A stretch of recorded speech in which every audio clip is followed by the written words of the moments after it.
ma ne ko maa ngi à côté mais ma dawal viens je te montre xoolal ma daw correct faaloo ma leen ñoom tal nañ seen bopp ndax kenn appuyé leen xoolal ma daw ma woo ko ne ko grand damaa bëgg a xool ministre man mosuma dugg ci bureau ministre des finances même les samedi doon liggéey mu dafa naa non xam nga lu bëri waaw même les dimanches xoolal dama la wax ne ma xam nga la ma wax Diop nee na ma 3 heures du matin il était dans son bureau tabaski day rey xaram ba pare dem liggéey xoolal 3 heures du matin il était dans son bureau lan Diop wax na ma ko gis nga grand Moustapha su ma naan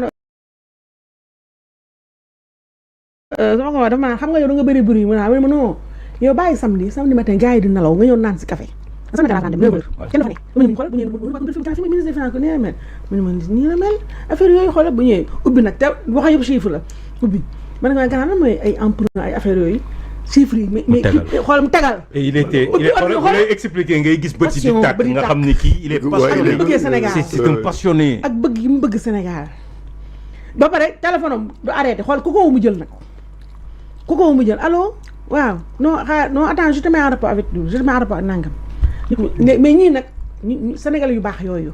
nguuru monsieur Dajjal. loolu ku yàlla bëggul mënoo ko. nguuru monsieur Dajjal sama maam Sali Gueye. moo tax torox ci àddina. dootoo ko gisati. non ñooñu benn Diop bu la mayee xaalis 3 jours di nga xam ni may na la. non dama lay wax benn ñooñu benn yoon. ñooñu yoon par 100 ans la. ñooñu dootu ñoom c'est fini. sama papa Mbaye Jacques Diop. ndeysaan. am na ko yàlla xari àjjana. xoolal li muy formé ci ay. mais daan tëdd di nelaw. léegi le privé ñàkk fayda. dëgg la. waaye bu njëkkoon ku privé woo nga xam ne kilifa la. waaw yombul woon. man sama privé ci laa ko dindiwee man avant doon dof privé léegi amatul. privé numéro privé. bu njëkk ku la ko oo rek ligne la yor. léegi rek nga dégg gars yi naan du ma jël privé. du ma jël privé waaye avant ñun ñëpp privé lañu fay. avant nga daan tëdd 3 heures du matin. voilà. paa bi oo la nga yor seen i érection yu nganda yooyu. waaw. nga ne karaj allo moom fils ci door nga ne ko non je ne dors pas maa ngi naan ataay bi maa ngi lii di naan ataay boobu yaa ngi xaram. am na ay coup de fil yoo xam ne. kenn oh là là. Sénégal baax Sénégal yàqu na. je suis à la maison. oui wallaay. man na ko je suis en route comme ça. wallaay xel li lëwal bi yow ma dem. waaye fekk naanu ma njariñ bi la. waaye léegi nag Omar ñu war ñu tënk nag. léegi war ñu dugal ci réew. prison otage jël ñu otage tout ce qui se passe dans le monde. lépp la xam. mais il te dit et la situation du pays. waaw na tekk dina dégg. mais sax ak reetaan avec xool te dafa amoon écoute. da ngaa wax wallaay oh. non kooku amul. moo tax may sañse am na ñu bëri ñu taxaw fi am na benn jour dafa wax suñu benn waay ne ko. arrête de te vêtir. mais Omar il faut t'habiller. mais Omar dégg tubaab bu dee boobu. waaw arrête de te vêtir reprendre. il faut t'habiller. grand passement. arrête beñe de te vêtir. non bu ndaw bi rek beñe bi bu ndaw bi. mais Omar. est-ce que Rufisque sérieusement non tey kii ma inspiré tey. est-ce que sérieusement Rufisque sérieusement est-ce que Rufisque xam nañ kan moo doon mbay. xam nañ ko mais dañ koy commencé Rufisque te nga réew mi moo commencé di dégringoler. merci. oh. c'est-à-dire homme de valeur yooyu nga xam moom la ñu dajee. dëgg la. am na tey ñu fleur ñu xool sama yaay aw Jóob rek. ancienne questeur yàlla yokk leeram. dafa am benn waay bu ma oo. mu déglu sa xarit. sa frère Pape Alé Niang. waaw. il peut pas dama lay wax benn affaire ci Pape Alé. lu mu mënti ànd ak ñii. mënul ànd ak ñoom. non mënut a nekk. mais par contre par contre j'ai pas aimé et ça m'a surpris. sur sa page Facebook xaw ma moom la xaw ma du moom. jour bi ñu takkalee Ismaïla Madior. gis naa mu teg Madior bi. mu teg ko. mooy Madior bind. Madior le karma xaw ma lan ak lan ça c'est pas lui. waaw non ça c'est pas lui nag. c'est pas lui ça m'a fait très mal quand je l'ai vu. man aussi ça m'a fait. Papa Alé on le connaît on sait bon et puis tu as mené tes luttes, tu as été avec des gens. Mais tu n'es pas comme eux et redescends sur terre et redeviens comme tu étais. Non, faut pas. J'ai eu très mal quand je l'ai vu. Chaque jour Pape Alé ma tëmbal ko ay xeer. J'ai pas aimé quand j'ai vu cette publication. Mais wax dëgg yàlla ñun ñëpp fii xam nañ ni kii le vrai Pape Alé. Ah oui, quand même. Il a un grand cœur. Ah mais bien sûr. Il est courtois, il est élégant. Et il s'est fait la différence entre... Ah, non, c'est un combattant. Non, il s'est fait la différence entre les gens-là et les relations personnelles. Ça, il s'est fait cette différence. Donc j'ai été surpris quand j'ai vu cette publication. boo déggee mu wax yenn kilifa yi mu daan toogal. Quand même. Il l'a dit gratuitement. déedéet. day fàttali nit ñi.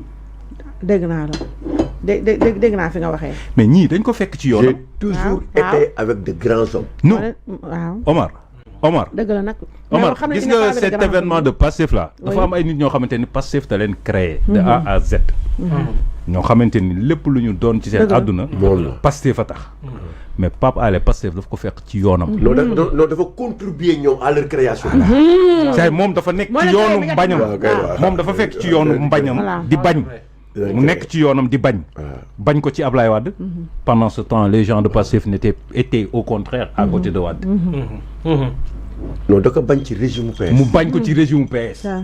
bañ ko ci régime Macky Sall. donc ñii dañ ko fekk ci yoonu bañam. et puis alors qu'il ne change pas qu'il reste tel qu'il était. man cette publication xam na ma Pape Alé mu so dañ daan toog di wax ba 2 heures 3 heures du matin. on parlait de tout. donc am na loo xamante ni quand je le vois venant de lui c'est pas lui.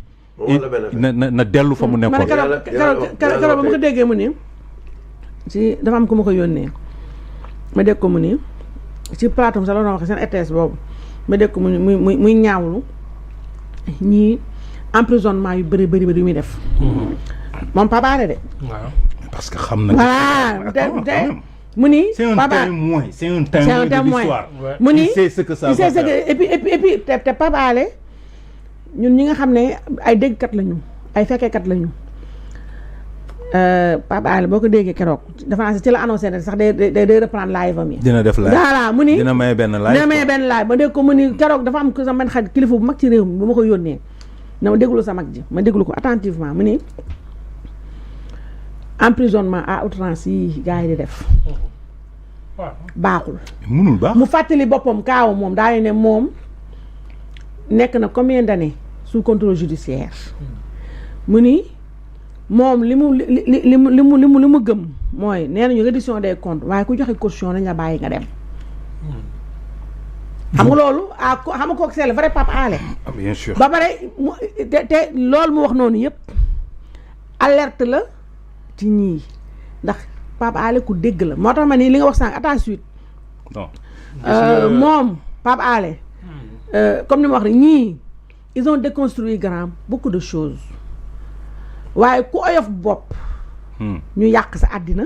te duñ fi yàgg ñoom. bien sûr ku ñàkk xel ku tiit ku arriviste ku opportuniste comme après dañ si ñëw parce que dugguñu ni ñii ne dañuy waxtaan nii dañoo bëgg mu àgg 1300 temps yii samedi yi dañuy fuy bu ñu àggee 1300 ñu doog a nag ubbi dossier nag ñu ngi si 1200 100 personnes ñu doog a ubbi dossier fi ñu toll nii dañuy ambiance nii di zembere di woote waale dégg nga donc yéen ñëpp ñëw leen 1300. yow Pape Alé fu mu tàmbalee.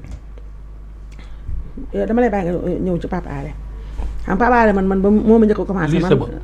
lycée Abdoulaye Sadji lycée Rufisque. waaw. kan moo ko doon coaché. nekk la daan toogal.